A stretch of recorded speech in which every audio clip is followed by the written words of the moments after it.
Lecture and learn through current affair में इस series में हम बात करते हैं एमसीक्यूज के थ्रू कंप्लीट हिस्ट्री का कवरेज थ्रू एमसीक्यूज ओनली। तो इस सेशन में हम अराउंड 200 एमसीक्यूज की बात करेंगे जो रिलेवेंट होंगे अपने एंशियंट हिस्ट्री से, मॉडर्न हिस्ट्री से और अपने मेडिवल हिस्ट्री से।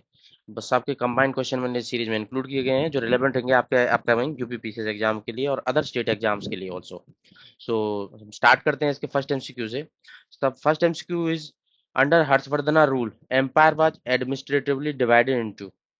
हर्षवर्धन के रूल के अंदर कुछ एम्पायर को एडमिनिस्ट्रेशन के लिए डिवाइड किया गया था, तो उनका हायरार्की के बारे में क्वेश्चन पूछ रहा है कि सबसे ऊपर क्या था, उसके बाद कौन सा था, उसके बाद कौन सा था, उसके नीचे कौन सा था। तो इसके हम इस क्वेश्चन के अंदर क्या मतलब, जैसे आपने पढ़ा होगा कि भुक्ति सबसे ऊपर होता था, फिर वेश्या होता था, फिर ग्राम होता था। तो भुक्ति क्या था, मतलब भुक्ति क्या, एक प्रोविंस को बोलते थे भुक्ति। और विषय क्या होता था, प्रोविंस के अंदर डिस्ट्रिक्ट होगा, मतलब जैसे स्टेट हो गया, स्टेट के अंदर विषय डिस्ट्रिक्ट हो गया, और ग्रामा एक छोटी यूनिट होगी। तो 3 लेवल में डिवाइडेड था, divided organise to 3 main administrative level. तो ये इसके हर्षवर्धन एम्पायर के अंदर वर्धनाज बोलते थे, जिनको पुष्यवती एम्पायर बोलते थे। ये भुक्ति, विषया और ग्रामा 3 लेवल होते थे। भुक्ति सबसे ऊपर होता था प्रोविंस, और विषय दूसरे नंबर पर डिस्ट्रिक्ट, और तीसरे नंबर पर ग्राम। नेक्स्ट एमसीक्यू है, Harshavardhan empire was politically composed of which of the following. किस किसको कंपोज करता था, वो कंपोज करता था ए मिक्स ऑफ, मतलब दो तरीके से डिवाइडेड थे, mix of direct rule territory और कुछ सेमी ऑटोनोमस, मतलब फ्यूडिटरीज होती थी। मतलब मतलब इंटरनली खुद इंडिपेंडेंट रहते थे, बट वो सॉवरेनिटी को रिकॉग्नाइज करते थे हर्षवर्धन के, मतलब इनको डायरेक्ट रूल करता था कुछ टेरिटरीज को ये, और थोड़े बहुत को सॉवरेनिटी के थ्रू, मतलब जो उनकी सॉवरेनिटी को रिकॉग्नाइज करते थे। दो तरीके से गवर्न करता था, डायरेक्टली गवर्न करता था उपारिका और विषयपति के थ्रू। उपारिका कहाँ पे होते थे, अब हमने बात करी थी, उपारिका कहाँ पे होते थे, भुक्तिज के अंदर, और विषय विषयपति के अंदर। और सेकंड होते थे जो रूलर होते थे, लोकल किंग्स होते, चीफ होते, जो सी ओवरलॉर्डशिप को एक्सेप्ट करते थे और इंटरनल ऑटोनॉमी रखते थे, दो तरीके से, डायरेक्ट तरीके से और फ्यूडिट स्टेट की तरीके से। थर्ड एमसीक्यू, हर्षवर्धन के एडमिनिस्ट्रेशन के अंदर उपारिका किसको बोलते थे, किसको गवर्न करने के लिए रेस्पॉन्सिबल था।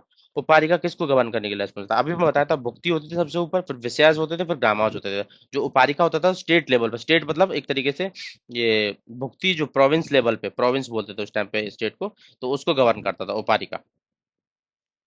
नेक्स्ट एमसीक्यू हो जाता है, मैच द फॉलोइंग का एक एमसीक्यू है।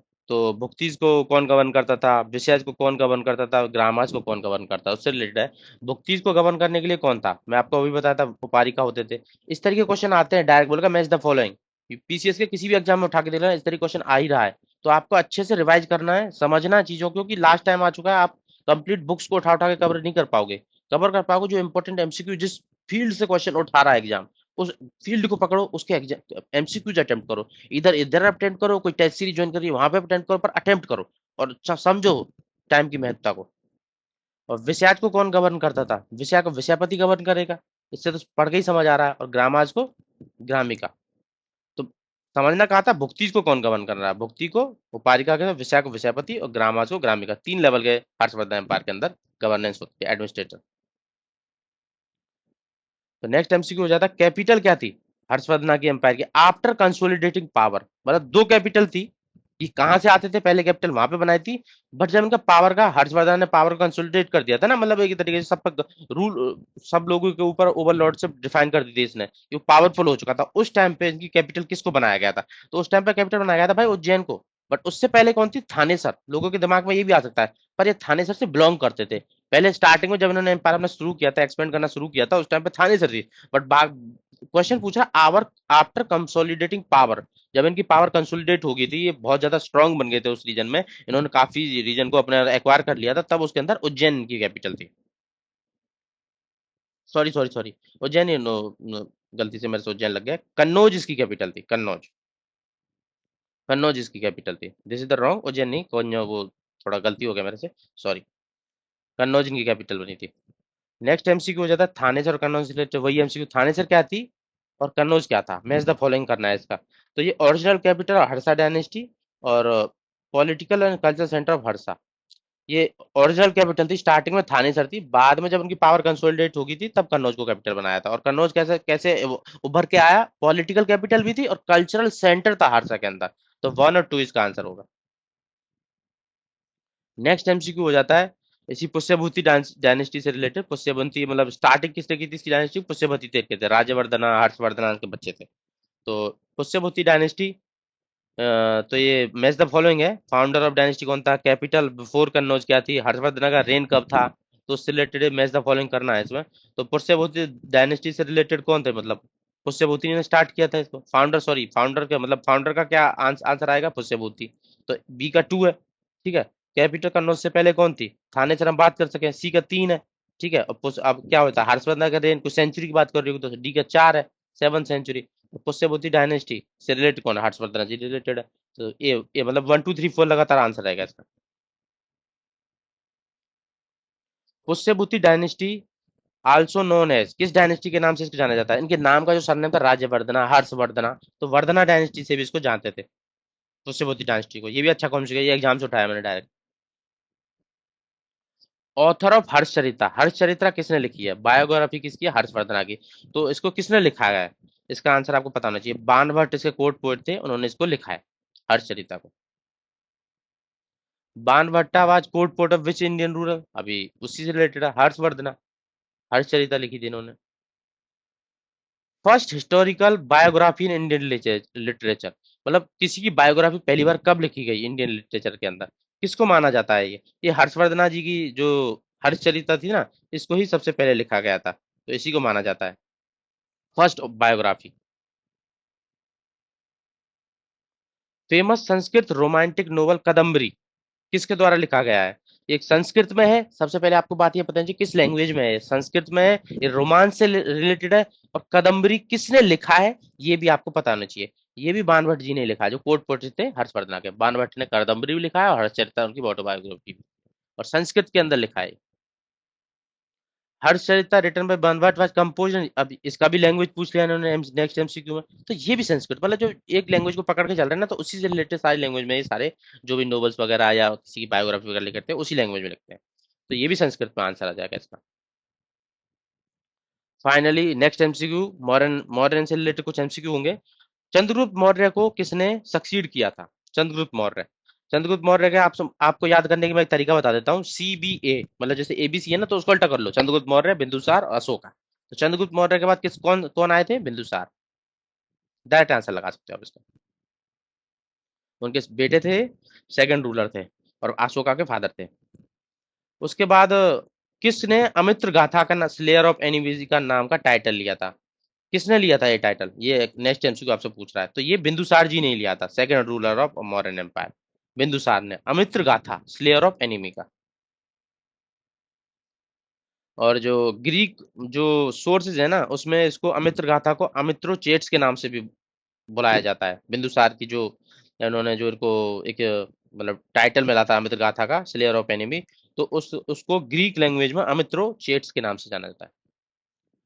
Greek name Amitrochates found in Indian sources, transliteration of which Sanskrit, Sanskrit में क्या लिखा गया था बिंदुसार का ये अमित्र गाथा, उसका किसका ट्रांसलेशन है ये अमित्रोचेट्स, ये अमित्र गाथा का। नेक्स्ट एमसीक्यू हो जाता है, conqueror of land between two seas किसको बोला जाता है, ये क्वेश्चन देखो आपने देखा भी नहीं होगा कहाँ पे ये क्वेश्चन, तो मैं आपके लिए इतना बेहतरीन क्वेश्चन लाया हूँ, conqueror of land between the two seas, slayer of enemy भी बोला जाता है, और conqueror of land between the two seas, between the two seas मतलब इधर अरबियन ओशियन या बे ऑफ बंगाल वाला ओशियन, तो इसको बिंदुसार को ही बोला जाता है, ये क्वेश्चन भी काफी इंपोर्टेंट है। Conqueror of land between the two seas, also Amitraghata slayer of enemies, Bindusara ji को बोला जाता है। इससे रिलेटेड आपने एमसीक्यू कभी पढ़े नहीं होंगे, बिटवीन अरबियन सीज और बे ऑफ बंगाल। फिर इसके बाद आता है कि not the part of Bindusara Mauryan empire, Bindusara ने किस पे राज नहीं किया था, मतलब कहाँ था इसका एम्पायर फैला था, इसमें से कौन सा उसके अंदर नहीं आता था, उससे रिलेटेड एमसीक्यू है। तो बिंदुसार ने जी कलिंगा पे कभी कब्जा नहीं कर पाया था, इस पे उन्होंने राज नहीं किया था, जो इनके एम्पायर में नहीं आता था, मगधा आता था, अवंती आता था, मालवा आता था, बट ये कलिंगा पे नहीं जीत पाए थे। अंगा वंगा कलिंगा जो ईस्टर्न साइड में है, ये उड़ीसा वगैरह वाले रीजन है जो, तो किस जो कलिंगा को किसने मतलब जो ये छूट गया था, उड़ीसा के अंदर है कलिंगा, इसको छूट गया था किसने, लेटर किसने कनकर किया था, ये कह रही है अशोका जी ने, उसके बेटे थे बिंदुसार के, उन्होंने इसको बाद में कनकर कर लिया था। और तमिल में ये चेरा चोला पांड्या ना, इन पे भी वो कभी मॉडर्न इनको भी कवर अप नहीं कर पाया था, तमिल किंगडम फार साउथ में, उन वो भी उसके अधीन में नहीं थे, चेरा चोला पांड्याज और इधर में कलिंगा, ये इंडिपेंडेंट थे। मौर्य के अंदर रिलेशन थे इनके, बट इनके अंदर एनेक्स नहीं कर पाया था इनको, ये चेरा चोला पांड्या तीनों को, और इधर अपना कलिंगा, कलिंगा को किसने बाद में जीता था, अशोका ने। नेक्स्ट एमसीक्यू था खेमर एम्पायर से रिलेटेड, साउथ ईस्ट एशियन के अंदर है, साउथ ईस्ट एशियन के अंदर किस कंट्री से में है ये, इसको रिलेटेड एमसीक्यू नेक्स्ट। तो अंकुरवाद टेम्पल है ना जो ये कॉम्प्लेक्स खेमर एम्पायर के अंदर, ये खेमर एम्पायर आपको ये भी पता होना चाहिए किस किस कंट्री के अंदर है अभी करंट में, और किस किस मतलब राजा को क्रेडिट दिया जाता है इसके अंदर, किसने बनाया था, ये बनाया था सूर्यवर्मन टू ने, सूर्यवर्मन टू ने खेमर एम्पायर के अंकुरवाद टेम्पल। और ये सूर्यवर्मन टू अभी प्रेजेंट में किस, मतलब ये एक तरह पहले स्टार्ट कैसे हुआ था, ओरिजिनल हिंदू टेम्पल के विष्णु को डेडिकेटेड था, बाद में एक बुद्धिस्ट साइट बना दिया गया था इसको, ठीक है जी, खेमर एम्पायर। और ये यूनेस्को कंबोडिया के अंदर है, प्रेजेंट डे कंबोडिया के अंदर। एक दो लाइन इसके मतलब इसमें ये क्या होगा, पहले हिंदू टेम्पल था, बुद्धिस्ट में बदल दिया था, सूर्यवर्मन टू ने बनाया था, और ये कंबोडिया के अंदर है, यही तीन इंपॉर्टेंट पॉइंट इंपॉर्टेंट है इसके related. Next MCQ, Harappa is located on the bank of river, किस रिवर के बैंक पे हड़प्पा लोकेटेड है। ये क्वेश्चन मतलब काफी टाइम आपने टेस्ट सीरीज में भी देखा होगा, पर हमेशा कंफ्यूज करोगे रावी और व्यास को लेके, बट इस ऑप्शन में मैंने व्यास का इंक्लूड नहीं किया है, बट रावी और व्यास को लेके काफी कंफ्यूजन होता है, तो ये रावी रिवर के बैंक पे है हड़प्पा जो लोकेटेड है साइट। तो ये प्रेजेंट है पंजाब के अंदर है, ये भी आपको पता होना चाहिए, और लेफ्ट बैंक पे है रावी के, किस बैंक पे, लेफ्ट बैंक पे। हड़प्पा बिलोंग टू, किस एज से बिलोंग करती है हड़प्पा, नेक्स्ट एमसीक्यू इससे होता है, ये एंशियंट हिस्ट्री के क्वेश्चन चल रहे हैं। हड़प्पा ब्रॉन्ज एज से बिलोंग करती है, और टाइम पीरियड आपको पता होगा, टाइम पीरियड होता है 2600 से 1900, इसके अराउंड रहा, मतलब एग्जैक्टली कहीं भी नहीं होता, बुक्स में थोड़ा थोड़ा आगे पीछे होता है कि 150 बीसी आगे, तो इस 2600 से 2500 शुरू कर देंगे, 2700 कर देंगे, 1900 का 2000 कर देंगे, 2100 कर देंगे, थोड़ा बहुत आगे पीछे चलता है, पता है ब्रॉन्ज एज से रिलेटेड है, बस आपको इतना पता होना चाहिए। और ब्रॉन्ज क्या होता है, एलॉय होता है कॉपर और टिन का। और हड़प, और एक क्वेश्चन हमेशा बार बार आता है किसी टेस्ट सीरीज में भी आपने देखा होगा कि हड़प्पा सीरीज में आयरन का यूज था या नहीं था, नहीं था भाई, इसका कोई एविडेंस नहीं है, ठीक है जी।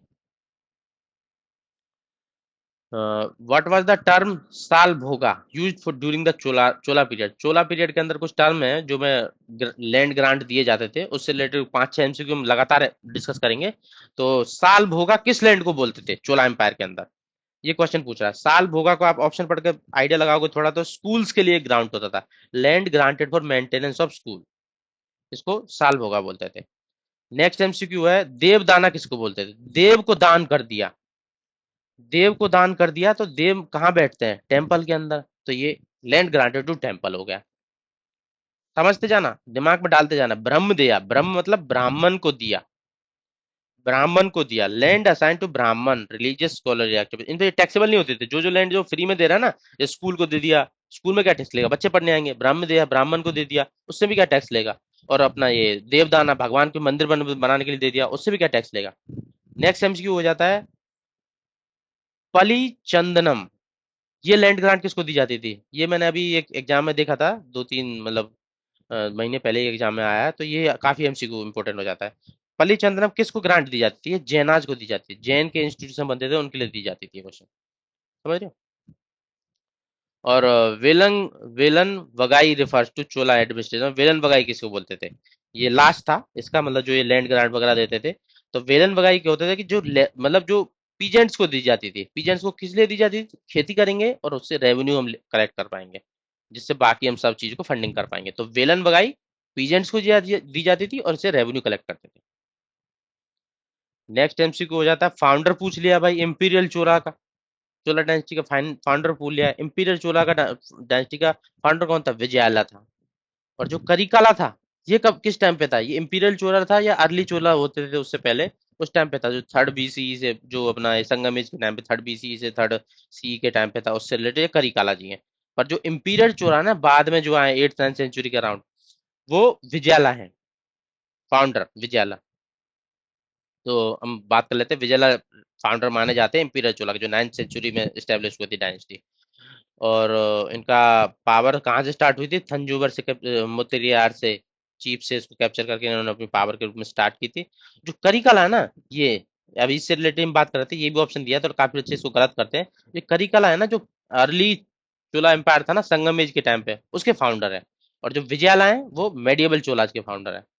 समझ गए? के मतलब पहले आता है, वी बाद में आता है, तो थोड़ा आइडिया लगा के आप याद कर सकते हैं, एक ट्रिक बना सकते हैं इसको।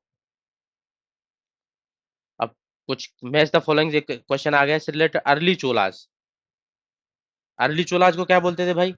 विजयला चोला बोलते थे या करिकाला चोला बोलते थे? अभी बताया था मैं, अर्ली चोला के पहले आएगा करिकाला। और मेडिएवल चोलाज के कौन से थे? विजयला चोलाज। और अर्ली चोलाज, अच्छा इसमें से पूछ रहा है कौन सा करेक्ट है, ठीक है। तो ये पहला गलत है, अर्ली चोला तो करिकाला थे, मेडिएवल वाले विजयला थे, तो दोनों गलत हो गए। अर्ली चोला जो करिकाला बोलते थे, हाँ ठीक है जी, सही बात है, तो सी ऑप्शन हो जाएगा सर। टेबल भी मैंने इसकी लिए बनाई है, थोड़ा आप इसको देख के माइंड मैप की तरह इसको याद कर सकते हैं। संगम एज में आई थी अर्ली चोलाज, बाद वाले 9th सेंचुरी के अराउंड आए थे। इसमें करिकाला एक इंपॉर्टेंट रूलर रूलर है, इसमें राजा राजा राजेंद्र रूलर है। इनकी कैपिटल अर्ली चोलाज की उरियार थी, बाद वालों की थंजूवर थी। गंगाई कोंडा चोलापुरम बनी थी बाद में, जिसको राजेंद्र राजेंद्र वर्मन ने स्टेब्लिश किया था। ये संगम लिटरेचर के टाइम पे ये इंस्क्रिप्शन फॉरेन से उनका पता चलता है। समझ रहे हो? और इसमें फाउंडर का कुछ पता नहीं है, ये करिकाला चोला से बोल देते हैं और ये विजयाला चोला से बोल देते हैं, मेडिवल वाला। नेक्स्ट एमसीक्यू हो जाता है, who is widely regarded the most powerful ruler who led the foundation of imperial Chola empire greatness? किसको मोस्ट पावरफुल रूलर बोला जाता है जिसने फाउंडेशन रखी थी? वो लेड द फाउंडेशन, मतलब जिसने शुरुआत की थी, बस वो ये पूछने की कोशिश कर रहा है। लेड द फाउंडेशन एक इंपॉर्टेंट लाइन है इस क्वेश्चन के अंदर। किसने शुरुआत की थी? ये की थी भाई राज राजा ने। पर राजेंद्र चोला था ना, वो इससे भी शक्तिशाली था। वो उन्होंने जो एम्पायर को एक्सपेंड किया था ना, साउथ ईस्ट एशिया तक पहुंच गया था वो। पर फाउंडेशन किसने रखी थी? राजा राजा ने। ये आपको पता रहना चाहिए, तो क्वेश्चन इससे रिलेटेड पूछ रहा है। इन्होंने कैप्चर किया था साउथ इंडिया और श्रीलंका तक, अपना नॉर्थ श्रीलंका को कैप्चर कर लिया था। तो इसकी फाउंडेशन स्टोन इन्होंने रखा था चोला एम्पायर का। ठीक है। गंगाई कोंडा चोला जो राजेंद्र चोला को क्यों बोला जाता है? क्योंकि भाई इन्होंने जो किसको जीता था? गंगा रिवर के अंदर एक वॉर जीता था इन्होंने। इसके बाद गंगाई कोंडा चोलापुरम का मतलब इन्होंने कैपिटल भी बनाया था बाद में। राजेंद्र चोला ने, राजा राजा नहीं, राजेंद्र चोला। इसका काफी जगह मैंने देखा है कि गलत एक्सप्लेनेशन होता है, तो आपको इसको भी अच्छे से पढ़ लेना, गूगल पे जाके चेक भी कर लेना भाई, अगर आपको डाउट लगे तो। गंगाई कोंडा चोला टाइटल दिया गया उनको। और उन्होंने अपना न्यू कैपिटल बनाया था, पहले थंजौर थी कैपिटल। राजेंद्र चोला जी ने गंगा, जब गंगा वाले रीजन में वॉर जीत लिया था, तो उनको गंगाई कोंडा चोलापुरम का मतलब कैपिटल बनाई थी नई, तमिलनाडु के अंदर सेलिब्रेट करने के लिए। ठीक है जी। वॉर किसके अगेंस्ट जीता था उससे रिलेटेड भी एमसीक्यू मैं आप बाद में इंक्लूड करूंगा। Which Chola ruler is known as being the most expansionist, most expense, सबसे ज्यादा एक्सपेंशन किया था, मिलिट्री सक्सेसफुल? किस रूलर को बोला जाता है? ये बोला जाता है जी राजेंद्र चोला को, क्योंकि साउथ ईस्ट एशिया तक पहुंच गए थे, इसलिए बोला जाता है। नॉर्थ में गंगा रिवर तक जीते थे, साउथ ईस्ट एशिया में भी एक्सपीडिशन किए थे, तो इसलिए मोस्ट सक्सेसफुल और एक्सपेंशनिस्ट बोला जाता है। Srivijaya ruler of south east Asia को किसने अधीन बना लिया था? किसने कनकर किया था? तो ये किया था साउथ ईस्ट एशिया में, कौन से गए थे? राजेंद्र चोला जी। तो इन्होंने किया था Srivijaya empire in South east Asia. ये प्रेजेंट है किसमें है? इंडोनेशिया और मलेशिया के अंदर है श्री विजय एम्पायर, जिसको इन्होंने जीता था। Who build the famous Brihadeeswara temple in Thanjavur? Thanjavur capital किसके टाइम पे थी? राजा राजा के टाइम पे। तो बृहदेश्वर टेम्पल उस टाइम पे किसने बनाया होगा? राजा राजा ने बनाया होगा। समझ गए? बृहदेश्वर टेम्पल थंजावुर कैपिटल, बाद में तो गंगा कोंडा चोलापुरम बनाई थी ना, तो ये राजा राजा के टाइम पे था बृहदेश्वरा टेम्पल। और next MCQ, correct chronological order पूछ रहा है, पहला राजा कौन था, बाद में कौन था? आपको पता है राजा राजा पहले था, राजेंद्र बाद में था, ये सही है। पर विजयला इनका फाउंडर था, वो सबसे पहले आएगा, विजय राजा और Rajendra. B option is correct. Conqueror of Ganges किसको बोला जाता है? गंगा कोंडा चोलम्बरम वाले राजा को गंगा कोंडा चोला को बोलते हैं, जिनको वो जो राजेंद्र चोला।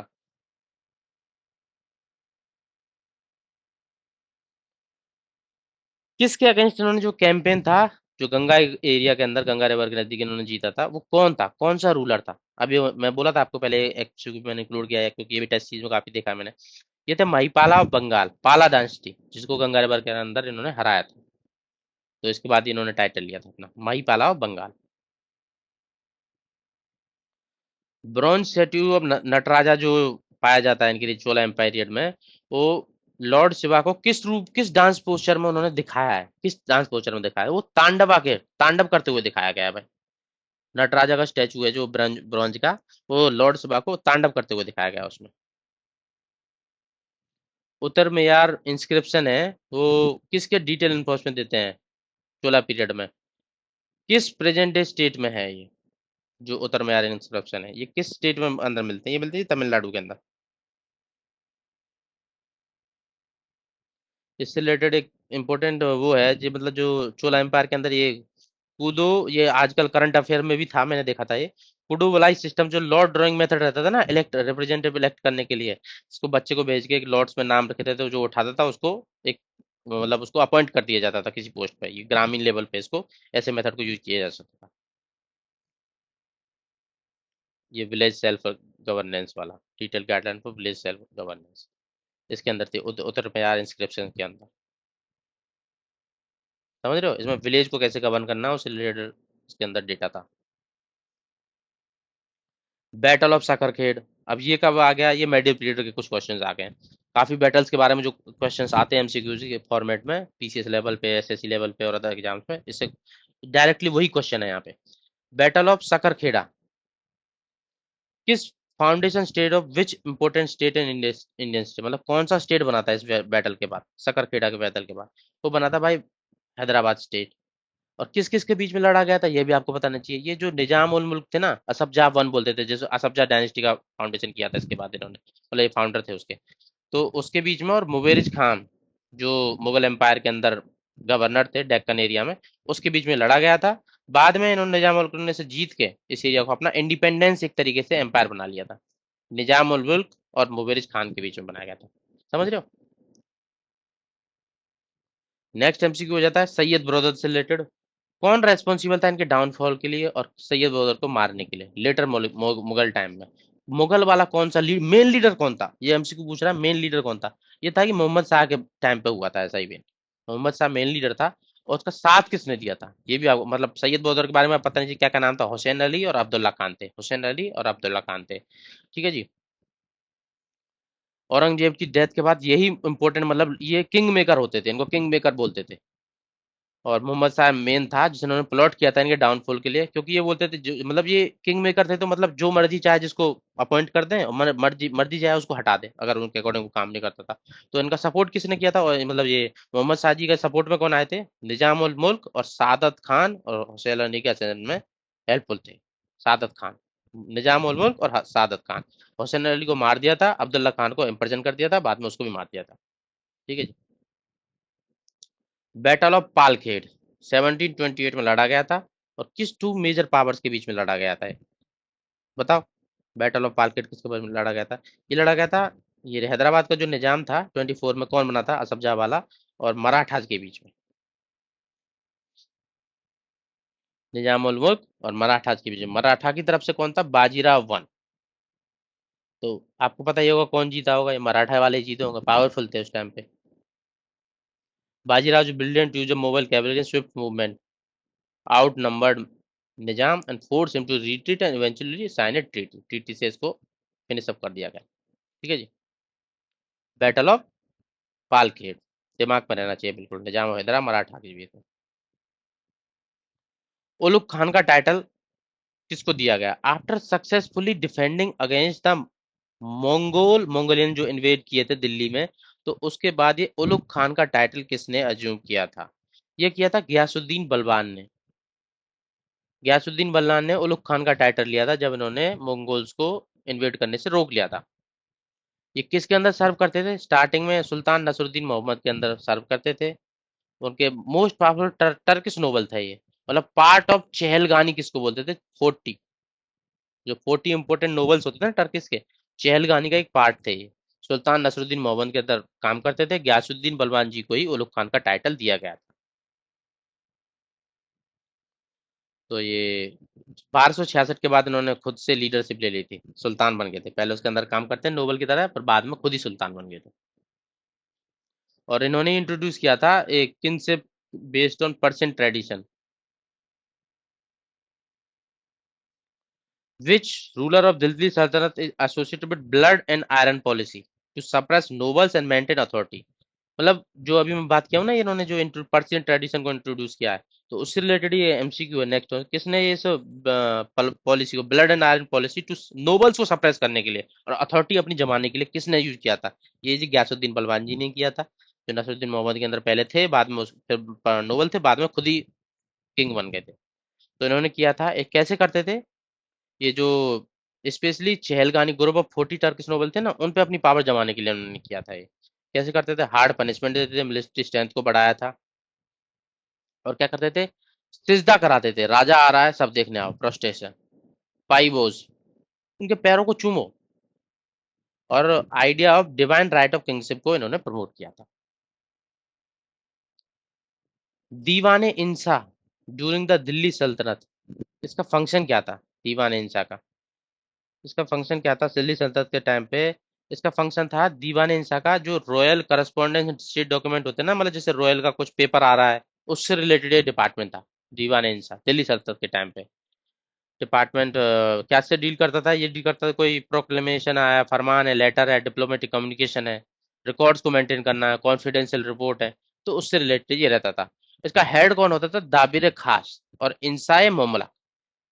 दाबिर खास और इंसाए मामला किसका वो था? और दीवान इंसा किसका था? रॉयल रॉयल डिपार्टमेंट था दीवान इंसा। और हेड कौन थे? दाबिर खास। नेक्स्ट एमसीक्यू हो जाता है, founder of Tuluva dynasty. तुलुबा dynasty के फाउंडर पूछ रहे हैं विजयनगर एम्पायर से। देखो इस क्वेश्चन में ना काफी बच्चे गलती करेंगे, समझ रहे हो? इसका मोस्टली लोग लगाते थे कृष्णदेव रैया, पर कृष्णदेव रैया नहीं थे, कृष्णदेव राय नहीं थे। इसके फाउंडर थे तुलुबा नरसा नायका। यहीं पे गलती होती है, ऑप्शन डायरेक्ट बच्चे सी लगाएंगे तुलुबा डायनेस्टी के, और ये डायनेस्टी संगमा के टाइम पे कौन थी? संगमा, सलूबा, तलुबा, अराबिडो। तो तलुबा थर्ड डायनेस्टी थी, और उसके फाउंडर कृष्णदेव रैया नहीं थे, उसके फाउंडर थे तलुबा नरसा नायका।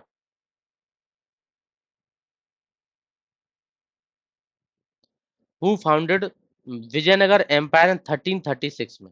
1336 में किसने फाउंड किया था विजयनगर एम्पायर को? हरिहरगढ़ बुक्का का नाम आपने सुना ही होगा, तो उन्होंने इसको फाउंड किया था। और किस रिवर के बैंक पे था, ये भी आपको पता रहना चाहिए। ये था तुंगभद्रा रिवर के बैंक पे। ठीक है, इसमें शायद मैंने मेंशन नहीं किया है। पहले ये किसके, हरिहर बुक्का किसके फ्यूडिटरी थे, किसके अंदर काम करते थे? होयसाला एंड काकतिया किंगडम के अंदर काम करते थे।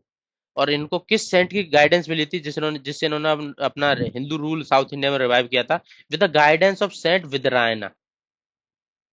समझ रहे हो? नेक्स्ट एमसीक्यू हो जाता है, who was the most famous ruler of Tuluva dynasty? से का फेमस रूलर कौन था विजयनगर एम्पायर का? वो थे कृष्णदेव रैया। अब सही हो जाता है क्वेश्चन। द फाउंडर कोई और थे, तलुबा नरसा नायका, बट फेमस कौन थे? कृष्णदेव रैया। तो इसलिए यहाँ पे गलती होती है, बच्चे लगाते थे कृष्णदेव रैया उसका आंसर। नेक्स्ट एमसीक्यू, अष्ट दिग्गजाज, आठ दिग्गज, कहाँ पे रेफरेंस है इसका? इसका रेफरेंस है eight poets in court of Krishnadeva Raya. Krishnadeva राय थे तलुवा डायनेस्टी के जो मोस्ट पावरफुल रूलर थे, उसके कोर्ट में आठ पोइट थे, उनको अष्ट दिग्गज बोलते थे। आठ दिग्गज पोइट बोलते थे। दिग्गज मतलब एक तरीके से एक हाथी बराबर, हाथी जितना दम हो जिनमें। तो एलिफेंट गार्जियंस बोलते थे इनको, अष्ट आठ दिग्गज एलिफेंट बराबर। तो इसमें अलासनी पेदना थे, तेनाली थे, ये और भी दो नाम है, तो ये आप देख लेना। तो इसको बोलते थे golden age of Telugu literature, Telugu भाषा में लिटरेचर होता था। ये भी आपको पता नहीं, कृष्णदेव राय के टाइम पे तो गोल्डन एज बोलते थे उस टाइम पे इसको। गोल्डन एज क्यों, किस लैंग्वेज की गोल्डन एज बोला जाता था? अभी मैं बताया, तेलुगु लैंग्वेज की, कृष्णदेव राय का तेलुगु डायनेस्टी के टाइम पे। तो फेमस बुक कुछ अमुक्त माल्यदा वगैरह किसने लिखा है, सिलेट में एमसीक्यू बाद में ऐड किया हूँ। और नेक्स्ट एमसीक्यू हम देख ही लेते हैं, चलो। Which of the following temple was developed under the reign of Krishnadeva Raya? Hampi, Hampi में मतलब कृष्णदेव राय के रेन पे मतलब शासन के टाइम पे कौन सा टेम्पल बनाया गया था? इससे रिलेटेड ये एमसीक्यू है। कौन कौन से टेम्पल बनाए गए थे? तो विठला टेम्पल और हजारा रामा स्वामी टेम्पल उस टाइम पे बनाए गए थे हम्पी के अंदर, विजयनगर एम्पायर में, कृष्णदेव राय के टाइम पे। तो तेलुगु डायनेस्टी से रिलेटेड था ये। विठला टेम्पल में क्या होगा? चैरियट और म्यूजिकल पिलर्स हैं। और हजारा रामास्वामी रामायण के थीम पे बेस्ड है, और यूनेस्को की वर्ल्ड हेरिटेज साइट के अंदर ये इंक्लूडेड है आजकल। विजयनगर एम्पायर डैम बनाया था उस टाइम पे तुंगभद्रा रिवर पे इरिगेशन को इम्प्रूव करने के लिए, वो किसने किया था? बताओ। ये किया था देवराया वन ने। समझ रहे हो? देवराया वन, और देवराया वन संगमा एज से रिलेटेड था। संगम एज से रिलेटेड था। तो संगम एज के टाइम पे जो आया था देवराया वन पहला, उसने तुंगभद्रा रिवर पे एक डैम बनाया था, मतलब वहां से वाटर को डाइवर्ट करके अपने रीजन में लाता था ताकि इरिगेशन को इम्प्रूव किया जा सके। समझ रहे हो? देवराया वन। देवराया टू, ऑल्सो नोन एज गजा बेटे कारा, a famous pattern of which of the following language. किस लैंग्वेज का पैटर्न था वो थे कन्नड़ में भी जानते थे, तेलुगु में जानते थे, संस्कृत में, तीनों लैंग्वेज में। देवराया टू, ये भी किस टाइम पे थे? संगमेश के टाइम पे। इनको टाइटल दिया गया था गजा बेटे कारा। कन्नड़ा, तेलुगु और संस्कृत के पैटर्न थे। समझ रहे हो? और ये देवराया टू ही थे अ, जो चाइना, मतलब चाइना तक इन्होंने अपना रेन, मतलब कुछ एम्बेसी खोली थी उस टाइम पे। Which Vijayanagara empire ruler sent an embassy to China, maintain diplomatic relation with foreign kingdom. Devaraya two. Devaraya two ही ऐसा काम करते थे, संगम से रिलेटेड है। समझ रहे हो? What was the name of cloth market establish by Alauddin Khilji. Alauddin Khilji ने अपने टाइम पे क्लॉथ मार्केट बनाया था। अलाउद्दीन खिलजी मार्केट रिफॉर्म के लिए काफी जाने जाते हैं, उन्होंने काफी कंट्रोल करने की कोशिश की थी, जिसके थ्रू मार्केट में जो होर्डिंग वगैरह ना हो, प्राइस को कंट्रोल किया जा सके। तो उससे रिलेटेड एमसीक्यू है, इन्होंने क्लॉथ के लिए भी एक मार्केट बनाया था, तो उस मार्केट को क्या बोलते थे? उस मार्केट को बोलते थे सराय आदिल, क्लॉथ मार्केट को। मुनियान्स कौन थे? मुनियान्स अपॉइंट किए थे अलाउद्दीन खिलजी ने। इनको, ये इनका रोल क्या था? ये क्या होते? एक स्पाई होते थे जो मार्केट वायलेशन के से रिलेटेड रिपोर्टिंग के लिए काम आते थे। नेक्स्ट एमसीक्यू, सहाने मंडी अलाउद्दीन खिलजी के टाइम पे इसका रोल क्या था? सहाने मंडी का रोल क्या था कि market superintendent to enforce price regulation, मतलब जो हेड है ना, एक सुपरिटेंडेंट बनाया गया था, उसको सहाने मंडी बोलते थे अलाउद्दीन खिलजी के टाइम। ये क्या करता था? मार्केट में जो गुड्स को फिक्स प्राइस पे सोल्ड करना है, ब्लैक मार्केटिंग को रोकना है, वेट्स एंड मेजर को सुपरवाइज करना है कि गलत वेट्स को यूज नहीं करे। मुनिया ने बोलते थे स्पाइस को, दीवाने इंसा रियासत बोलते थे head of the market control. अब कुछ बैटल्स के बारे में बात कर लेते हैं। बैटल ऑफ चंदेरी 1528 में, ये वही टाइम 1526 में जब बैटल लड़ा गया था पानीपत का पहला। बाबर और किस रूलर के बीच में लड़ा गया था बैटल ऑफ चंदेरी? बताइए। मोस्टली लोग गलती करेंगे इसको। राणा सांगा के साथ कौन सा बैटल लड़ा हुआ था? मेदिनी राय के साथ कौन सा बैटल लड़ा हुआ था? तो बैटल ऑफ चंदेरी लड़ा गया था मेदिनी राय के साथ। ठीक है जी। और बैटल चंदेरी से बैटल ऑफ खनवा लड़ा था उससे पहले, वो किसके साथ लड़ा था? कमेंट में बताओ। चलो इसमें मतलब मैंने इसे इंक्लूड किया ही है, तो बता ही देता हूँ। वो राणा सांगा के साथ लड़ा गया था। बैटल ऑफ खनवा 1527 में राणा सांगा के साथ लड़ा गया था। उसके एक साल बाद, क्योंकि ये मेदिनी राय जो अलाय था, ये मालवा रीजन के अंदर इसका एलाई था, इसका राणा सांगा का, तो इसके बाद इन्होंने बैटल ऑफ चंदेरी में इनको भी हराया था। 26 में किसके साथ लड़ा था? लास्ट लोधी किंगडम जो था, उसके बाद बैटल ऑफ खनवा, उसके बाद बैटल ऑफ चंदेरी, राणा सांगा मेदिनी राय। ठीक है, इससे उनकी पावर बाद में कंसोलिडेट हो गई थी। बैटल ऑफ खनवा पूछ लिया मैंने, 27 में ये राणा सांगा जी के साथ लड़ा गया था।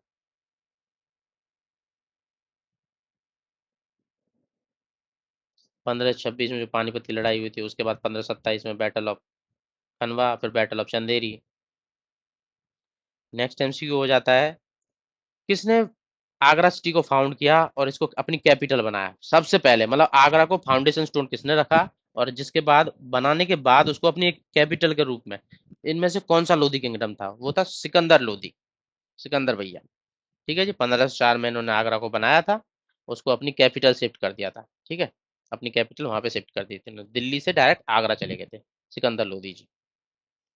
और बाद में Agra letter become a prominent capital under Mughal, किस मुगल रूलर के अंदर? तो बाद में प्रोमिनेंट कैपिटल बनाते हैं अकबर और शाहजहां के अंदर। ठीक है जी। नेक्स्ट एमसीक्यू हो जाता है, founder of Lodhi dynasty. Lodhi dynasty के फाउंडर कौन थे? बताइए। बहलूल लोधी फाउंडर थे इनके। बहलूल लोधी अफगान थे ये, अफगान थे भाई ये। फाउंडर ऑफ सुर डायनेस्टी, सुर डायनेस्टी के बारे में शेरशाह सूरी, तो फाउंडर भी वही है, शेरशाह सूरी जी फाउंडर थे। शेरशाह सूरी ने फरीद खान का ओरिजिनल नेम था। उन्होंने 1540 में अपने हुमायूं को हरा के बैटल ऑफ कन्नौज में, हुमायूं को किस बैटल में हराया था ये भी क्वेश्चन आ जाता है, बैटल ऑफ कन्नौज में हराया था। तो उसके बाद इन्होंने शेरशाह सूरी ने अपना ये मुगल एम्पायर को हटा के खुद को स्टेब्लिश कर लिया, सूरी डायनेस्टी को स्टेब्लिश कर लिया था। ठीक है। बाद में इन्होंने, इनको किसके लिए नाम से भी जाना जाता है, रुपया सिल्वर कॉइन इन्होंने बनाया था, स्टैंडर्डाइज किया था। जीटी रोड भी, ग्रांड ट्रंक रोड भी इन्होंने बनाया था। रेवेन्यू, लैंड रेवेन्यू सिस्टम जो पहली बार इस्टेब्लिश किया था वो इन्होंने ही किया था। लैंड रेवेन्यू के लिए शेरशाह सूरी जी को ही जाना जाता है। और एडमिनिस्ट्रेटिव रिफॉर्म लिए थे, पोस्टल सिस्टम बनाया था। शेरशाह सूरी की डेथ कब हुई थी? 1555 में। दोबारा हुमायूं ने जीत लिया था, मतलब हुमायूं से ही इन्होंने बैटल ऑफ कन्नौज में मुगल एम्पायर को जीता था। बाद में मुगल एम्पायर के हुमायूं ने ही बाद में इनसे दोबारा से अपना, मतलब जो इनके वीक सक्सेसर थे उनके डेथ के बाद, तो उनसे दोबारा से रिस्टोर कर लिया अपने मुगल एम्पायर को। 15 साल के लिए इनका एम्पायर था। नेक्स्ट एमसीक्यू हो जाता है, हु रिस्टोर्ड मुगल एम्पायर, किसने रिस्टोर किया था? लूज जिसने किया था, जो हारा था वही जीतेगा, हुमायूं।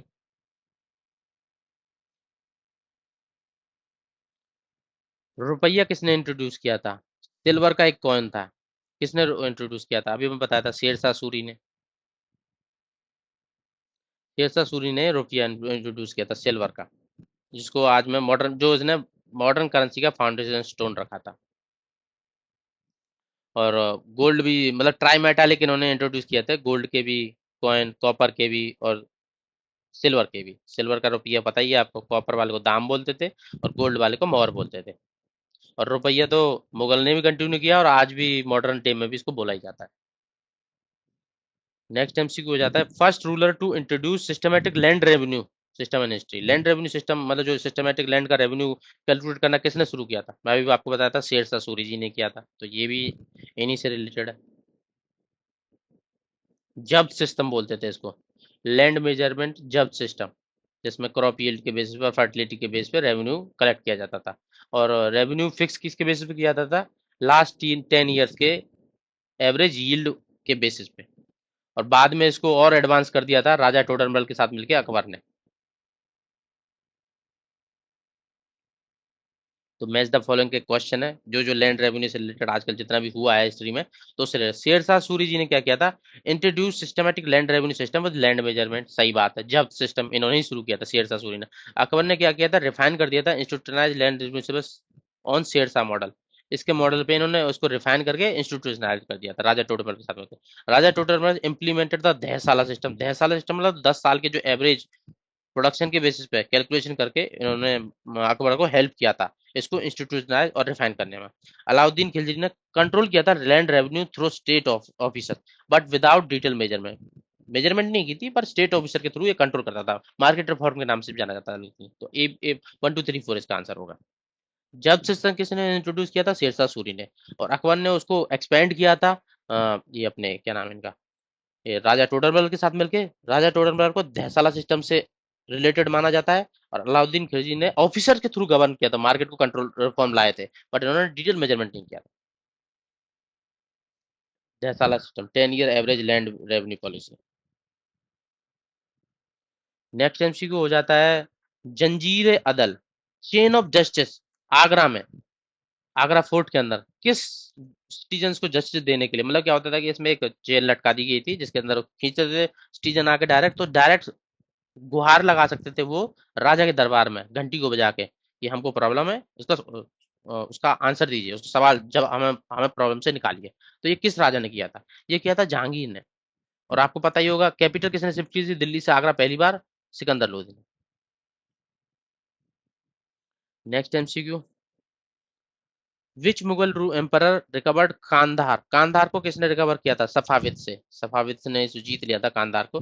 तो किस रूलर ने इसको जहांगीर के बाद रिकवर किया था?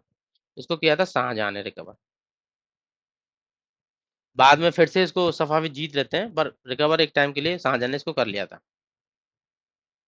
38 में कर लिया था, 49 में फिर से रिकैप्चर कर लिया सफावी ने। Who acted as regent of Akbar during the early years, मतलब जब अकबर छोटे थे उस टाइम में उनके रीजेंट, मतलब उनके जो, मतलब उनको आइडिया देंगे, जैसे कि एक तरीके से होता है ना कि ये करो वो करो सर, इस पे साइन करो। तो वो उसके रीजेंट कौन थे, केयर टेकर कौन थे एक तरीके से अकबर के स्टार्टिंग टाइम में? वो थे जी बैरम खान। बैरम खान, जो 1556 में सेकंड बैटल ऑफ पानीपत लड़ा गया था, तो उस टाइम पे भी बैरम खान ही इनके मेन वो थे, रीजेंट थे। 4 साल के लिए, 1560 से 15, जब तक वो माइनर थे, जब तक कि वो मेच्योर नहीं हो गए थे। तो इन्होंने गवर्न किया था अकबर को एडमिनिस्ट्रेटिव मिलिट्री चलाने में। सेकंड बैटल ऑफ पानीपत में हेमू के अगेंस्ट भी इन्होंने अकबर को अपना थ्रोन स्टेब्लिश करने में हेल्प की थी। बैटल ऑफ हल्दी घाटी किसके साथ हुआ था, किस लीडर के बीच में हुआ था? अब 1576 के अराउंड कौन लीडर था, कौन मुगल लीडर था? अकबर थे। और दूसरा रूलर कौन होगा अकबर के साथ? राणा सांगा हो गया या महाराणा प्रताप हो गया? बोलिए। महाराणा प्रताप थे। बैटल ऑफ हल्दी घाटी के लिए जाना जाता है। और इसको बैटल ऑफ हल्दी घाटी क्यों बोला जाता है, ये बताइए। हल्दी घाटी इसलिए बोला जाता है, जो मिट्टी थी ना टर्मरिक कलर की थी, तो इसलिए बोला जाता है। राजस्थान में, ये उदयपुर के आसपास वाला रीजन है हल्दी घाटी। मेवाड़ रीजन बोलते हैं इसको, महाराणा प्रताप और मेवाड़। और मुगल आर्मी किसने लीड की थी? मानसिंह वन, अकबर के बिहाफ पे, मतलब डायरेक्टली अकबर नहीं आए थे लड़ने यहाँ पे। महाराणा प्रताप और मेवाड़ के साथ मुगल आर्मी को लीड करते हैं Mansingh one. Maharana Pratap versus Mansingh one. इबादत खाना, ये इबादत खाना वर्ड आपने काफी सुना होगा। किसने कंस्ट्रक्ट किया था इसको रिलीजियस डिस्कशन करने के लिए? अकबर जी ने डिस्कस किया था। कहाँ पे किया था? फतेहपुर सीकरी में किया था। डिफरेंट रिलीजन के लोग आते थे, अपनी अपनी थॉट्स बताते थे, डिस्कस करते थे, डिबेट होती थी। तो एक तरीके से डिबेट, डिबेट घर भी बोला जा सकता है इसको। ठीक है। और इसको, इन सब की डिबेट के बाद उसने अपना दीन इलाही, एक फेथ अकबर ने स्टार्ट किया था, तो उसको दीन इलाही बोलते थे उसको। Who introduce the religious philosophy, किसने इंट्रोड्यूस किया था? अकबर ने किया था, अभी मैं बता ही दिया हूँ। रिलीजन ऑफ गॉड बोलते थे इसको। और इसका फॉलोअर्स भी थे इसके, सबसे पहले बीरबल जो अकबर के साथ रहते, सबसे पहले फॉलोअर भी वही थे। जीजिया सिस्टम, जीजे सिस्टम पे मेडियल टीम टाइम में किसको बोलते थे? जीजे सिस्टम किसके लिए लगाया जाता था? ये क्या था, एक धार्मिक टैक्स था नॉन मुस्लिम्स पे, कि तुम अपना पूजा पाठ करो, ये करो, बट टैक्स देना पड़ेगा। फ्रीडम है तुम्हें अपना करने की, बट तुमको एक टैक्स देना पड़ेगा। पिलग्रिमेज टैक्स, पिलग्रिमेज टैक्स मतलब जो जैसे अमरनाथ यात्रा पे जाते हैं, मतलब दूसरे धर्म वाले मुस्लिम टाइम पे, मतलब जब मुस्लिम रूलर हुआ करते थे, तो जो भी यात्रा वात्रा करते थे, तो पिलग्रिमेज पे जाते थे, उस टाइम पे जो टैक्स लगाया जाता था, वो रिलीजियस साइट्स पे कलेक्ट किया जाता था।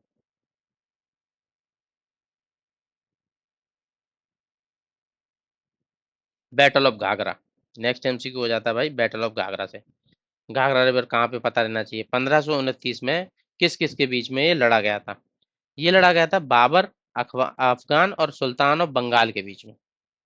अफगान और सुल्तान एक साइड थे बंगाल के, और बाबर एक साइड था। तो उनके बीच में लड़ा गया था 1529 में। 26, 27, 28, 29, याद है? कुछ याद है तो बताओ।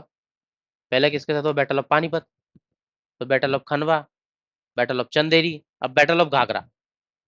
4 बैटल लगातार लड़े थे बाबर ने। तब उसके बाद स्टेब्लिश किया था अपना कंट्रोल, सारे रीजन को धीरे धीरे एक्सपेंड करते जा रहे थे।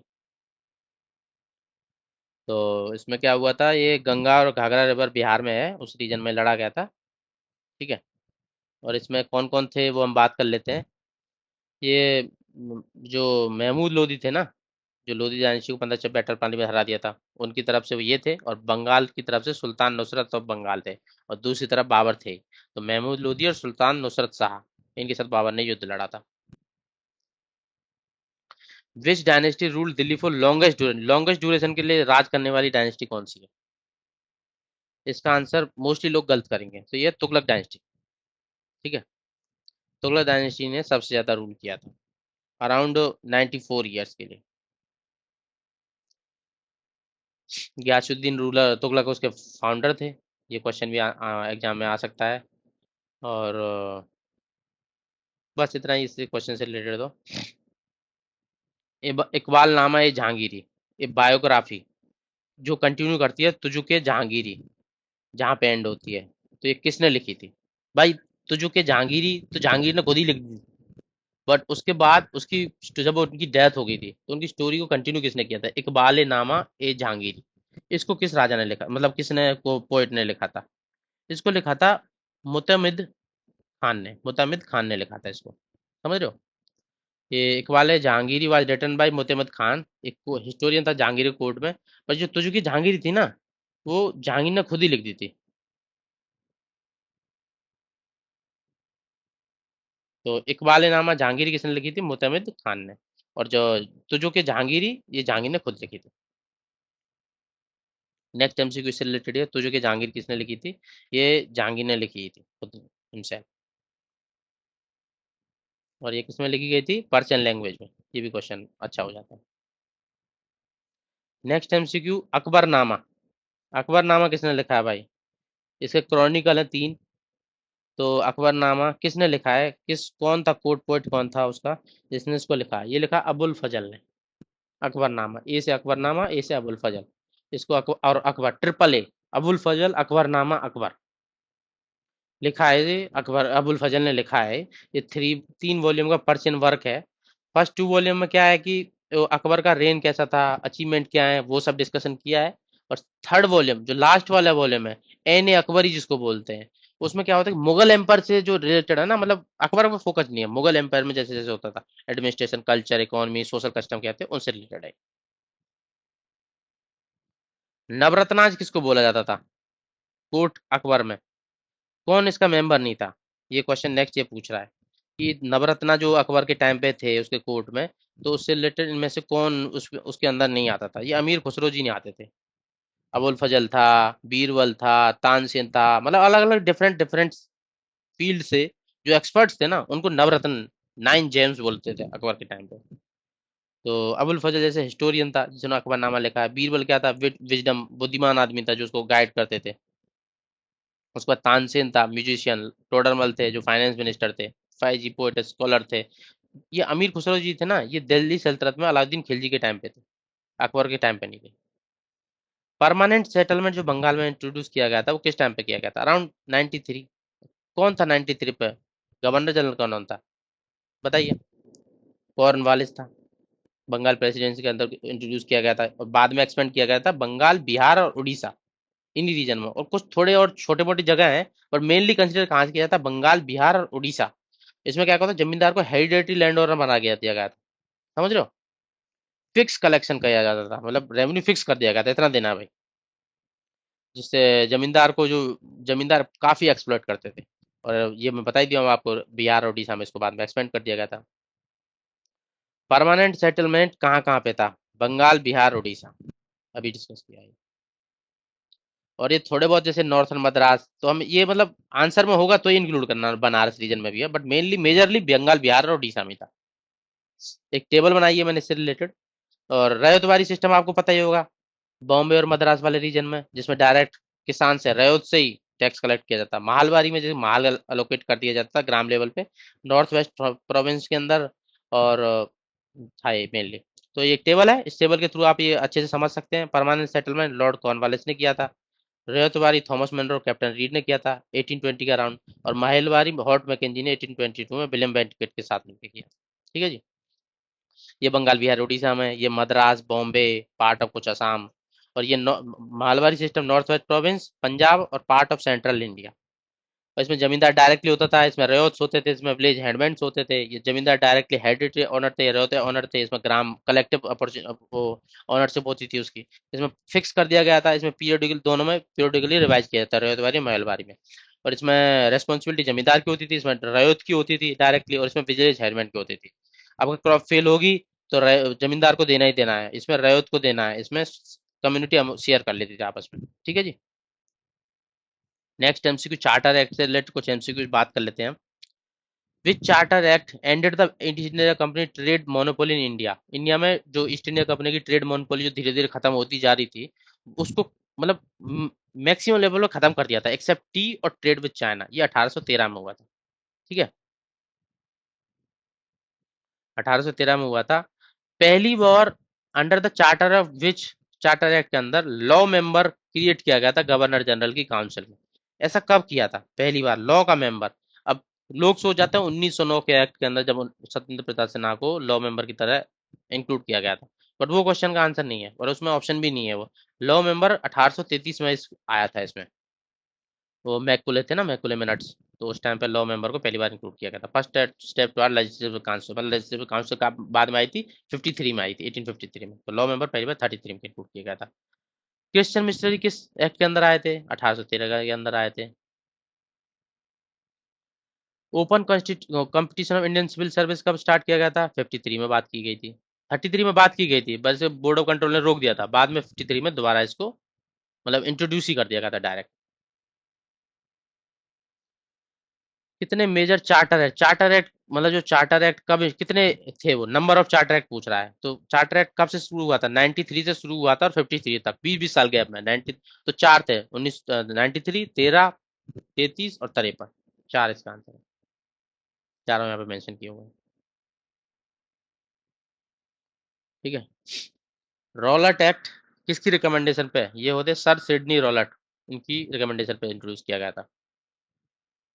ब्रिटिश को क्या एम्पावर कर दिया गया था? कितने दिन के लिए विदाउट ट्रायल किसी को भी सस्पेक्ट के बेसिस पे डिटेन किया जा सकता था? तो वो किया जा सकता मैक्सिमम 2 इयर्स के लिए।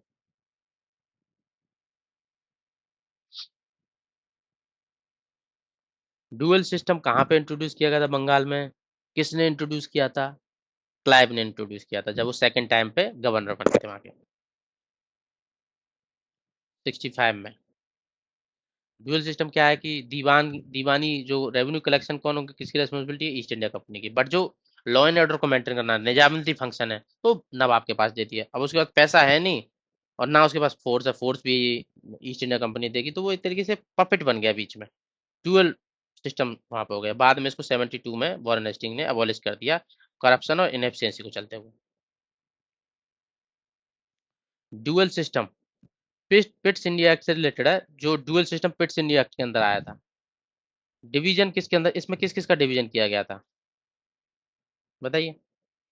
इसमें क्या कर दिया था? ब्रिटिश क्राउन और ईस्ट इंडिया कंपनी में डिवीजन कर दिया था। डिवीजन का मतलब जो बोर्ड ऑफ कंट्रोल बना था ना नया, ब्रिटिश इंडिया जहाँ पे गवर्न करती थी अपने सेगमेंट के अंदर, तो उसके बेसिस पे इसको ड्यूल सिस्टम बोलते हैं। तो इससे रिलेटेड हम बात कर लेते हैं, जैसे कि बोर्ड ऑफ कंट्रोल के थ्रू ब्रिटिश क्या गवर्न करते थे? पॉलिटिकल और एडमिनिस्ट्रेटिव फंक्शन। और ईस्ट इंडिया कंपनी जो अपने कॉमर्शियल फंक्शन को मेन फोकस रखती थी। समझ रहे हो? तो ये पॉलिटिकल एडमिनिस्ट्रेटिव ब्रिटिश क्राउन ने अपने हाथ में ले लिया। धीरे धीरे जो ईस्ट इंडिया कंपनी की पावर को खत्म करते जा रहे थे। फर्स्ट चीफ जस्टिस कौन था जो सुप्रीम कोर्ट पहली बार बनी थी कलकत्ता के अंदर 73 में रेगुलेटिंग एक्ट के थ्रू? तो उसका पहला चीफ जस्टिस कौन था?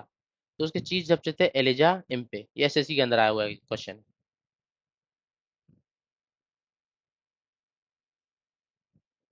और कुका कुका मूवमेंट से रिलेटेड क्वेश्चन पढ़ लेते हैं। कुका मूवमेंट पंजाब में जो हुआ था 19th सेंचुरी में, किसने स्टार्ट किया था? मतलब इसके मेन लीडर कौन थे?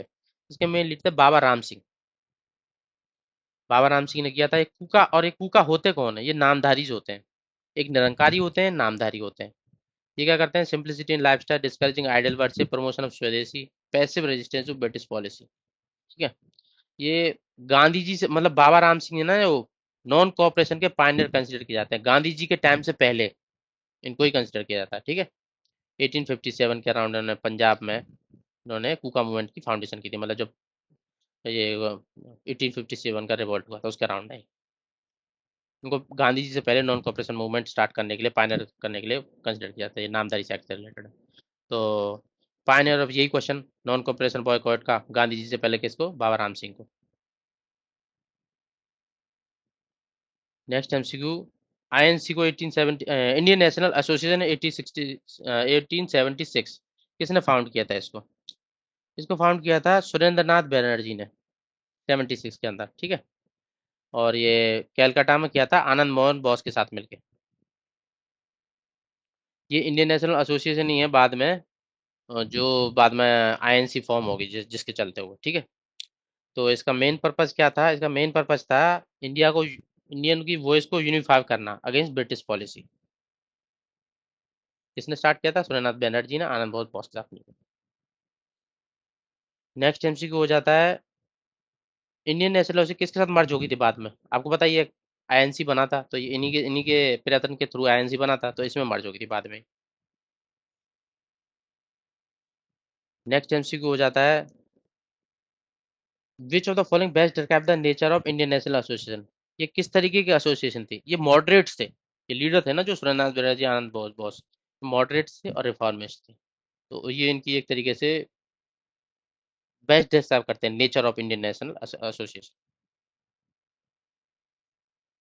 First session Indian national Congress का किसने अटेंड किया था, किसने नहीं किया था? महात्मा गांधी जी थे ही नहीं भाई उस टाइम पे 25 में, तो सीधा सीधा। सॉरी, ये पूछ रहा है कि अटेंड किसने किया था, सॉरी सॉरी, अटेंड किसने किया था? दादा भाई नौरोजी ने। दादा भाई नौरोजी स्टार्टिंग से ही उससे कनेक्टेड थे। ये बाल गंगाधर तिलक के एक्सट्रीमिस्ट से बाद में आए थे, गांधी जी भी बाद में आए थे, सुरेंद्र नाथ बनर्जी और ये आनंद बोस बोस तो अपने इंटरनेशनल एसोसिएशन से रिलेटेड, तो दादा भाई नौरोजी ने अटेंड किया था। गलती हो गई थी, मतलब मैंने ये देखा कि शायद इसमें से कौन सा कनेक्टेड नहीं है, सीधा महात्मा गांधी जी देखे तो मैंने ऑप्शन मार दिया। बट ये पूछ रहा किसने अटेंड किया था? दादा भाई नौरोजी ने किया था। ये कुछ लीडर हैं। और एक क्वेश्चन ये और आता है, कितने डेलीगेट थे उस टाइम पे? 72 डेलीगेट थे, समझ रहे हो? एक 78 डेलीगेट, 78 से भी रिलेटेड जो यात्रा की थी गांधी जी ने, उससे रिलेटेड भी कंफ्यूजन हो जाता है कि 78 थे 72 थे, समझ रहे हो? और किसने प्रिसाइड किया था? डब्ल्यू सी बैनर्जी ने किया था, और बॉम्बे में हुई थी ये पहली बार, समझ रहे हो? तो आईएनसी को किसने फाउंड किया था? किसने मतलब हेल्प की थी फाउंड करने में? ये थे A O Hume, Allan Octavian Hume. First Indian to elected to British, British parliament में इलेक्ट होने वाले पहले इंडियन कौन थे? ये क्वेश्चन काफी इंपॉर्टेंट है। Dadabhai Naoroji, grand old man of India, ये पहली बार ब्रिटिश पार्लियामेंट में भी इलेक्ट होके गए थे, समझ रहे हो? फिंसबरी से, फिंसबरी कॉन्स्टिट्यूंसी से लिबरल पार्टी कैंडिडेट के रूप में ये इलेक्ट होके गए थे 1892 में। Grand old man of India भी बोला जाता है, ड्रेन थ्योरी भी इन्होंने दी है। नेक्स्ट एमसीक्यू हो जाता है, first Indian to be elected to, जो कम्युनिस्ट इंटरनेशनल है, उसके कम्युनिस्ट पार्टी ऑफ इंडिया की तरफ से इलेक्ट होके गए थे पहला इंडियन कौन थे? वो थे एम एन रॉय जी, ठीक है, 1919 के अंदर। तो ताशकंद में हुआ था ये 1920 में,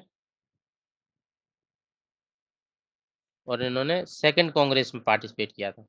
तो समझ रहे हो, पहला फर्स्ट इंडियन, ये 1919 में पहली हुई थी ये कम्युनिस्ट ऑर्गेनाइजेशन, 19 फाउंड हुई थी, और ये 1920 में इसकी सेकंड कांग्रेस में पार्टिसिपेट किया था। फॉर्मली इंडिया मतलब जो फॉर्मल वे होता है उसमें सीपीआई को कब फाउंड किया गया था? ये किया गया था 1925 में, ठीक है। और कानपुर में इसको हेल्ड किया गया था पहला सेशन, कानपुर बोलते थे उस टाइम इसको। और कुछ लीडर ऐसे दंगे मुजफ्फर महमद, और ये सब इससे रिलेटेड है। और ये किस आइडियोलॉजी से इन्फ्लुएंस थे? मार्क्सिस्ट और रशियन रेवोल्यूशन से। First general secretary of communist party का पहला जनरल सेक्रेटरी से रिलेटेड क्वेश्चन पूछ लिया भाई। तो जनरल सेक्रेटरी थे एस वी घाटे, समझ रहे हो? 1925 में जब कम्युनिस्ट पार्टी बनी थी सबसे पहले जनरल सेक्रेटरी एस पी घट्टे थे। बट एक और क्वेश्चन आता है, जो पीसी जोशी है ना, 10 साल बाद जनरल ये भी बने थे, ये मतलब एक तरीके से फॉर्मल ज्यादा ही मतलब कंसोलिडेट हो गई थी पार्टी, और पार्टी की आउटरीच बढ़ गई थी, तब उस टाइम पे पीसी जोशी इसके बने थे। First general secretary S P घटे हो जाते हैं, और मोस्ट इन्फ्लुएंशियल पीसी जोशी हो जाते हैं। Who is regarded as father of renaissance movement in Andhra Pradesh, promote widow marriage को प्रमोट करने के लिए आंध्र प्रदेश से किनको फादर ऑफ रेनेसा मूवमेंट माना जाता है? विडो से रिलेटेड तो ईश्वर चंद्र विद्यासागर भी चाहिए, बट ये तो कैलकाटा रीजन के अराउंड थे। पर जो हम क्वेश्चन पूछ रहा आंध्र प्रदेश रीजन के अंदर, आंध्र प्रदेश के अंदर रीजन के अंदर वीरा सलिंगम पंतुलु होते, तेलुगु। ब्रह्मो समाज को 1828 में किसने फाउंड किया था, जो लेटर ब्रह्म समाज में इवॉल्व हो गया था? फाउंडर कौन थे? फाउंडर आपको पता ही होगा, राजा राममोहन राय, सिंपल है क्वेश्चन। और ये बाद में 30 के अंदर ब्रह्म समाज बन गया था, पहले पहले क्या था? ब्रह्मो सभा। प्रैक्टिस ऑफ सती कब अबोलिश की गई थी? 29 में, ब्रह्म सभा बनने के बाद। और उस टाइम पे गवर्नर कौन थे? Lord William banquet. ये भी आंसर क्वेश्चन हो जाता है एक। रीनेम कब किया गया था फॉर्मली ब्रह्म समाज के अंदर? तो 30 के अंदर किया गया था, ठीक है। देवेंद्रनाथ टैगोर से रिलेटेड भी कुछ, मैं एक लाइन उसमें ऐड कर देता हूँ। देवेंद्रनाथ टैगोर ने ना तत्वोदनी सभा बनाई थी 39 में, और बाद में अपनी तत्वोदनी सभा को 43 के अंदर इस ब्रह्म समाज के अंदर मर्ज कर दिया था। तो बाद में ये भी ब्रह्म समाज से रिलेटेड थे। यंग बंगाल मूवमेंट कौन है, कौन किस मतलब जिसने हिंदू कॉलेज फाउंड किया था, वो कौन थे? ये थे हेनरी लुइस वेबन डेरोजियो, समझ रहे हो? तो ये एक तरीके से एक पोइट जैसी इनकी लैंग्वेज थी, तो इन्होंने इसको हिंदू कॉलेज स्टैब्लिश किया था। रामकृष्ण मिशन, किसने फाउंड किया था 97 के अंदर? 97 के अंदर पूछ रहा है किसने रामकृष्ण मिशन को फाउंड किया था। ये थे स्वामी विवेकानंद जी। और ये क्या स्वामी विवेकानंद जी ये डिसिपल थे श्री रामकृष्ण परमहंसा के, तो इन्होंने सब बेलूर इनका वो एक तरीके से हेड था। ठीक है।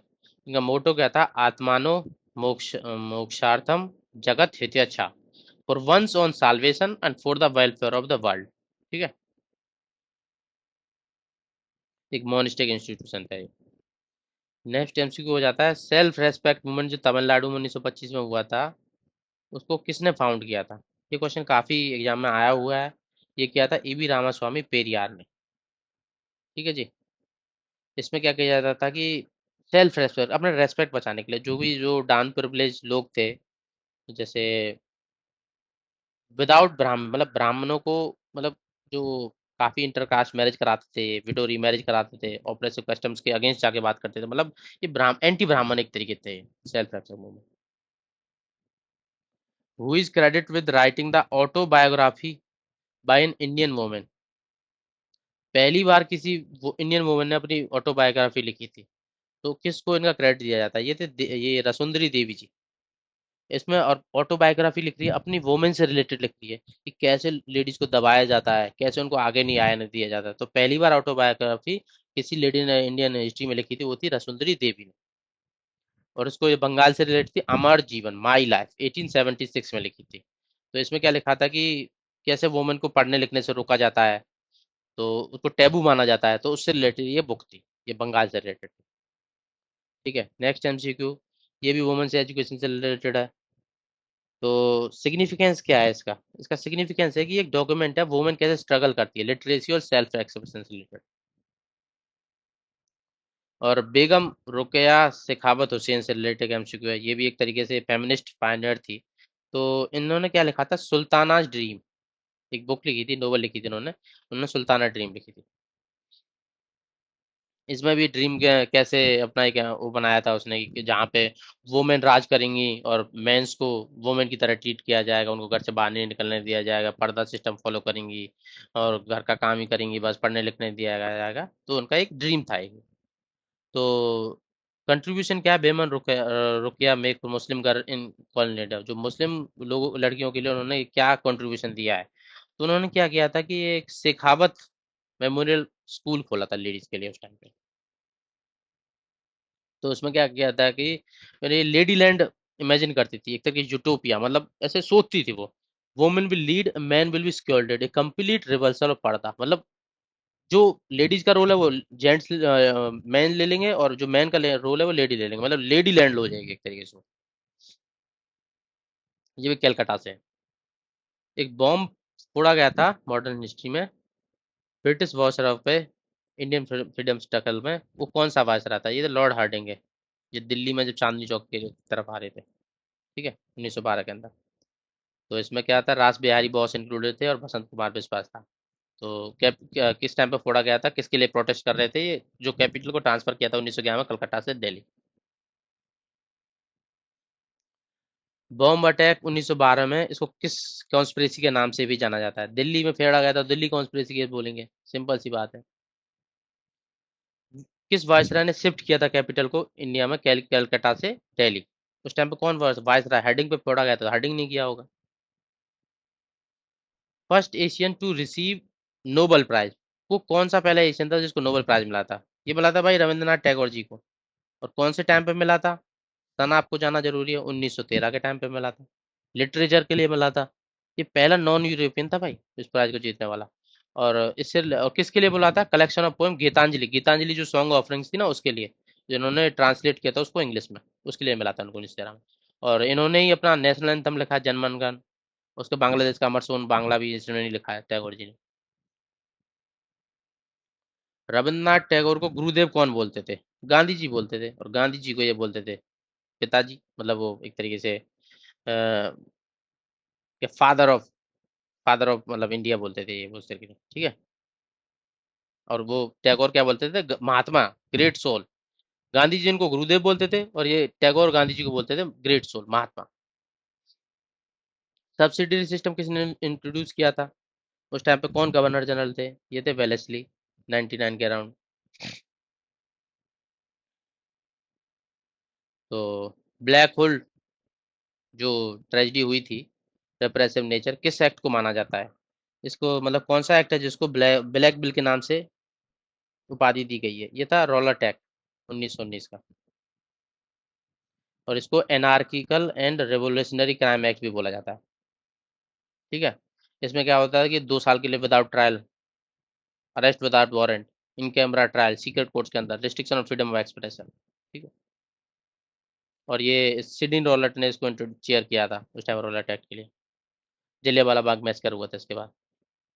राउंड टेबल कॉन्फ्रेंस में 1930 से 32, जो 3 राउंड टेबल कॉन्फ्रेंस हुई थी, वो कौन सा ने पार्टिसिपेट किया? 2 आदमी थे, एक तो बी आर अम्बेडकर जी थे, और दूसरा दूसरा भी हम बात करेंगे, कि गांधी जी बस सेकंड में गए थे, और बी आर अम्बेडकर दलितों की साइड से थे, जिन्होंने तीनों में पार्टिसिपेट किया था, और जिन्ना ने फर्स्ट और सेकंड में पार्टिसिपेट किया था, ये भी याद रखना आप। ठीक है। अब नेक्स्ट क्वेश्चन उसी रिलेटेड है। और दो कौन से लीडर थे जिन्होंने तीनों राउंड टेबल कॉन्फ्रेंस में? ये तो बी आर अम्बेडकर हो गए, और तेज बहादुर सप्रू, लिबरल्स की तरफ से, इन्होंने भी दो तीनों में पार्टिसिपेट किया था। पार्टीशन ऑफ बंगाल कब इफेक्ट में आया था? पार्टीशन ऑफ बंगाल जो हुआ था, उसको डिक्लेयर कब किया था और इफेक्ट में कब आया था? 1905 में आया था, सीधा सीधा पता चलता है ऑप्शन से। 1905 में आया था इफेक्ट में। वायसराय कौन थे उस टाइम पे जब पार्टीशन ऑफ बंगाल हुआ था? उस टाइम पे थी कर्जन। और मेन मोटिव क्या था पार्टीशन ऑफ बंगाल का? डिवाइड एंड रूल की पॉलिसी खेलनी थी, पर बोला गया था एडमिनिस्ट्रेटिव रूल इसके लिए बना रहे हैं हम भाई। कौन सा मूवमेंट लॉन्च किया गया था पार्टीशन ऑफ बंगाल को रोकने के लिए? पार्टीशन ऑफ स्वदेशी मूवमेंट। और पार्टीशन ऑफ बंगाल किस साल में, मतलब जो पहले 1905 में पार्टीशन कर दिया था, और उसको एनुअल कब कर दिया था? 1911 में, जब मुसलमान नाराज हो गए थे इनसे। सूरत सिपलेट और अलीपुर बम केस के बाद किसने विड्रॉ कर लिया था एक्टिव पॉलिटिक्स से, और पौंडीचेरी चले गए थे? लास्ट वीडियो में मैंने इनका डिस्कस किया था। ये थे अरविंदो घोष जी। मतलब इनको पकड़ा गया था इसमें, अलीपुर बम केस कॉन्स्पिरेसी केस में, बाद में एक्यूटर कर दिया गया था, और फिर उसके बाद इन्होंने एक्टिव पॉलिसी विड्रॉ कर लिया और पौंडीचेरी चले गए थे। टी आर दास ने इनको छुड़ाया था। और प्रेसिडेंट कौन था आईएनसी का सूरत सेशन में 1907 में? मतलब एक्सट्रीमिस्ट ने प्रपोज किया था नाम बाल गंगाधर तिलक और ये अपने लाला लाजपत राय जी, बट बना कौन था? रास बिहारी घोष। मॉडरेट था, इसी बेसिस पे मतलब वो चाहते थे कि भाई ऑल ओवर इंडिया फैलाओ, पूरा बॉयकॉट कर दो, बट वो नहीं चाहते थे। वो मतलब एक लिमिटेड रखना चाहते थे कॉन्स्टिट्यूशनल फॉर्म्स को, मतलब उसके बाउंड्रीज के अंदर रह के वो आगे उनके अगेंस्ट जाने आते थे। ने what when was the national anthem Jana Gana मन पहली बार कब गाया गया था? अब कुछ लोग बोलेंगे कि भाई ये 26 जनवरी 1950, पर ऐसा आंसर नहीं है इसका। ये पहली बार गाया गया था 1911 के अंदर। 1911 के अंदर पब्लिकली सिंग किया गया था कलकत्ता सेशन में इंडियन नेशनल कांग्रेस के। और कंपोज किसने किया था? बंगाली में कंपोज किया था रविंद्रनाथ टैगोर ने। और इसको ऑफिशियली अडॉप्ट कब किया गया था? 24 जनवरी 1950 में, नेशनल सॉन्ग के रूप में। Who was the president of INC during 1900 Calcutta session के टाइम पे? प्रेसिडेंट कौन था जब नेशनल सॉन्ग को एक्सेप्ट किया गया था? तो उस टाइम पे थे भीषण नारायण दर, president. So these were around 200 MCQ, important from your exam point of view, one-liner approach, and I have also attached the explanation after the MCQ ends. So, all this is my third episode of this series. I will be covering complete history by this way only. That will be helpful for your upcoming exams like UPPCS and other state exams. तो this is the मतलब मैंने ये series इसीलिए शुरू किया ताकि आप अच्छे से अपना एग्जाम के लिए रिवीजन कर पाओ, क्योंकि लास्ट टाइम में आप जब भी किसी एग्जाम के लिए जाते हो ना, तो बुक्स का इतना कवरेज हो जाता है कि आप लोग पूरा कवर ही नहीं कर पाते, पढ़ ही नहीं पाओगे, दोबारा से पढ़ने जाओगे तो काफी कॉम्प्लिकेटेड लगेगा। तो मैंने ये सीरीज का स्टार्टिंग इसीलिए किया कि ताकि आप एमसीक्यूज के थ्रू अपना कंप्लीट हिस्ट्री का रिवीजन कर लो, और जो जो एग्जाम पॉइंट ऑफ व्यू से इंपॉर्टेंट है, जो टॉपिक इंपॉर्टेंट है, बस उसी पे ज्यादा फोकस करो, क्योंकि एग्जाम में सारा कुछ नहीं आएगा। एग्जाम में वही आएगा जो ट्रेंडिंग में है, और जो एग्जाम से रिलेटेड सारे अदर एग्जाम्स में आता है। टेस्ट सीरीज वाले फोकस करते हैं, विजन आईएएस हो गया, इनसाइट आईएएस हो गया, वजीराम हो गया, और अदर जो छोटे स्टेट लेवल के एग्जाम है उन पे जो फोकस करते हैं वही तरीके क्वेश्चन आएंगे। तो if you stay updated with my current this this series and subscribe करें मेरे चैनल को, अपने दोस्तों के साथ शेयर करें, लाइक करें। और मैं ऑल्सो डेली बेसिस पे करंट अफेयर्स भी बनाता हूँ शॉर्ट्स के फॉर्मेट में, daily updates in morning 7 a.m. And evening 7 p.m. Also. So you can also prepare current affair through my video also. I have started 1 month back only, and you if from this month I will also covering complete monthly coverage also. So I will also cover from January month to till now complete matlab important MCQs of current affairs. So if you like this content, please subscribe and keep following me. Thank you.